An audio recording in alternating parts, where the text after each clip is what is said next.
Magandang umaga o gabi mga kaibigan ko. Ang akong i-share sa inyo karon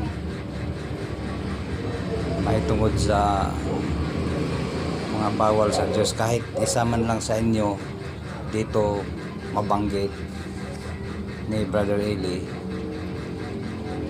Halimbawa, alak, lagi kang naglalasing, kahit isa man lang dyan di mo matanggal. Ang sabi ng Diyos, di ka tatanggapin sa langit. Kasi kung yan ang mabasa mo sa Biblia, dapat nating paniwalaan. Kahit ikaw nag-aalak, babae ka man o lalaki, ang sabi ng Diyos, hindi ka tatanggapin niya. Kung adik ka na talaga dyan o di mo maiwan-iwan hanggang kunin ka na o mawala na ang buhay mo dito sa mundo. Kaya kung anong nakasulat sa Biblia, maniwala tayo. Hindi yung sarili mong unawa na kahit patikim-tikim ka lang okay lang. Hindi, kahit paunti-unti pa lang yung pag-iinom mo ng alak, paano yan, maiipon yan. Kahit kunti-kunting lagok yan hanggang di mo mabitawan, hanggang mawala na tayo dito sa mundo. Ang sabi pala ng Diyos dyan, hindi kanya tatanggapin. Ito i-play ko sa inyo para maniwala kayo. Kung may Bible kayo, maniwala kayo, kasi ang Biblia galing sa Diyos yan. Kinasangkapan ng Diyos ang mga apostol, mga propeta na magsulat. Habang sinusulat nila yan, nakamasid ang Diyos kung anong isulat nila. Kaya matuto tayong makinig kung matuto tayo sa Biblia. Kasi kung di natin pinaniniwalaan yan, talagang hindi ka rin naniniwala sa Diyos. Parang ayaw mo sa Diyos kung di mo pinaniniwalaan yung sulat niya.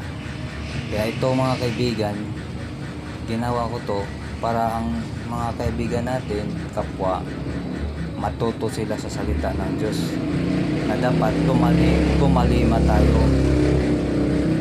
Kasi ako dati ganun. Kaya nung nabasa ko yung Bible, yung Biblia, naniwala ako dyan. Gaya nito, pakinggan natin mga kaibigan. Ipi-play ko lang ha. Pakinggan nyo. Sana huwag kayo magalit. Ito, play ko na ngayon. Pagsamba sa Diyos-Diyusan, pangkukulam, mga pagtataniman, mga pagtatalo, mga panlibugho, mga pagkakaalitan, mga pagkakampi-kampi, mga pagkakabahabahagi, mga hidwang pananampalataya, mga kapanaghilian, mga paglalasing, mga kalayawan, at ang mga katulad nito.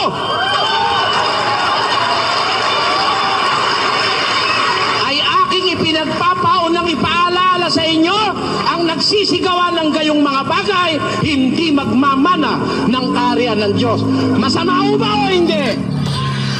O mga kaibigan ko, kung narinig nyo yun, kahit isa man lang sa inyo, halimbawa sa alak, hindi nyo mabitaw-bitawan, bahala na kayo kung maniniwala ba kayo sa narinig nyo. Kung may Biblia kayo, hanapin nyo ang mga talata. Galatia 5:20 tapos 21. Hanapin nyo yan mga kaibigan ko.